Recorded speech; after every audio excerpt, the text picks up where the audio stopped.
South Park just pissed off Republicans again. South Park has now teased their next episode, which includes the man with the million-acre smile, Charlie Kirk, a right-wing commentator who calls college kids dumb, yet only debates college kids. And don't worry, he's debunking claims left and right. I hate being lied to, and I hate being propagandized. And this weekend, there was an all-out propaganda campaign trying to make it seem as if Israel is intentionally starving the people of Gaza. I'm not going to get into the weeds of the numbers, but the quantities of food that have been brought into the Gaza Strip since the beginning of the war and month over month is enough to feed the Gaza Strip, according to the World Food Program's numbers for what it takes to feed people, for longer than this war has gone on, for about 27 months worth of food. And trusting a rabbi on the situation in Gaza is like trusting a guy on the Epstein list when he says there's no Epstein list. Now, last week, Republicans were saying things like this about South Park. This message is for the creators of South Park. Y'all ought to be ashamed of yourselves. And you damn well know it, too. You know you ought to be ashamed of yourselves. You know you shouldn't have done what you did. You know it. You went too far this time. But like their stance on the Epstein list, they have changed their minds. Republicans are now rolling with, they are honored to be in the show. They all said this at the exact same time. It was almost like there was a group text about this. And don't worry, we will know soon, given the history of these people's group chats. Saying this is like an honor. It's like when you argue with an old white lady and she says, "Have a good day," when she's mad. No one winning an argument says, "Have a good day." Political hacks like the only man with the worse hairline than me, Tim Pool, and Tim's Russian payroll colleague, Benny Johnson, are now all saying this is a great honor, to be the butt of a joke. This is odd because the White House said this about South Park the day after the first episode. The season premiere of the show last night included a scene of President Donald Trump lying in bed with Satan. Today, a White House spokesperson issued a statement saying in part, quote, "South Park hasn't been relevant for more than 20 years. It went on to say the fourth-rate show was hanging on by a thread by uninspired ideas in an attempt for attention.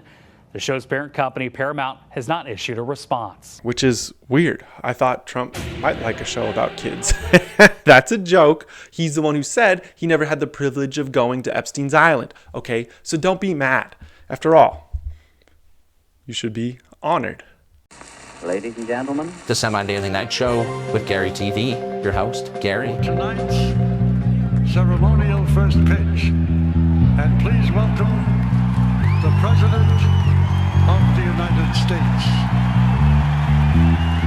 We did it, sir.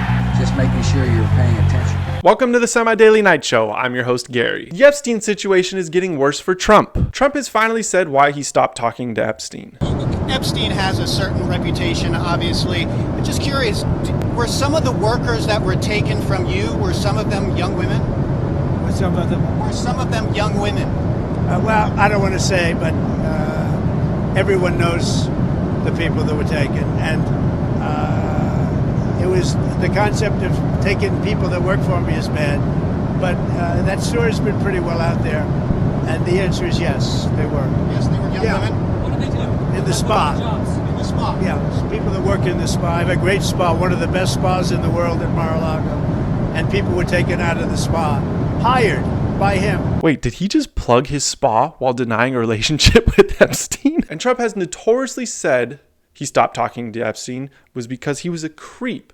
But now it's because he was taking Trump employees. We went from the list exists to it doesn't exist to Bill Clinton is on the list 28 times and his colleagues made it. If Democrats made that list, they need to make the guests on the islands more believable. No one believes Bill Clinton went to the island 28 times. He went at least 200 times. Ghsilane Maxwell, the lady Trump. I just wish her well, frankly. I've met her numerous times over the years, especially since I lived in Palm Beach. And Jeffrey Epstein's right-hand woman has met with the DOJ and has been granted limited immunity because she named 100 different names in the Epstein files. The list that apparently is like Santa Claus's naughty list. I thought it didn't exist. Ghsilane is now trying to get a Supreme Court hearing on her case in exchange for limited immunity. We are 1 year away from her having a podcast. Should probably call it like Island Life. And I would watch it. But while this was going on, President Trump is making sure he gets to the bottom of this by threatening to arrest Beyonce, Oprah, and Kamala Harris. Beyonce has been through enough. She got cheated on by Jay-Z. Leave her alone. That sucks. And now the FBI has said they have the missing footage from the jail cell video. The minute that the Trump administration said wasn't missing. But I, being the greatest journalist of all time, have already released that missing minute. But it's missing an entire minute of footage. It just skips a whole minute. And being the greatest journalist on the internet, I have discovered the missing minute. Here it is. And all this comes as there was a bill proposed by Democrats to release the Epstein list that was then blocked by the House of Representatives by going on recess. Not that kind of recess, guys. This is not the time to prospect. The government is now monitoring your health. The Trump administration has announced that big tech is helping them track citizens' health. This is surprising coming from a nation led by leaders that just caused a tsunami because they jumped into the ocean while on vacation. Google, Amazon, and 60 other companies will now help the Trump administration track health data and are encouraging people to upload the data so it will be easier for doctors to see it. This is stupid. The last doctor I went to looked like they stretched for Thanksgiving. The Cleveland Clinic has signed on in support of this. I'm surprised the Mayo Clinic didn't sign on for this. Get it? Like mayonnaise.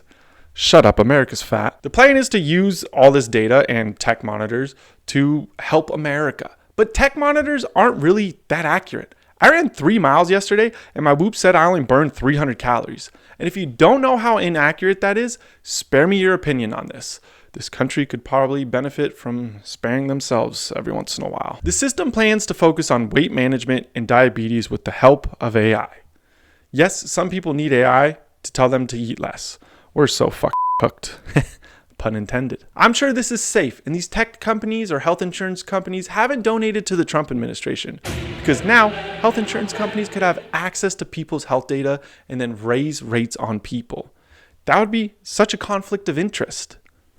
Oh, Google and Amazon's CEO was at Trump's inauguration, and health companies have donated millions to Trump? I'm sure that's not a conflict of interest. But maybe this will be good and the power's not in the hands of a doctor that's like a celebrity and pushes horrible supplements to old people on Fox News all the time. Oh, we're cooked. Yeah, I doubled up on the pun there. America loves double doubles.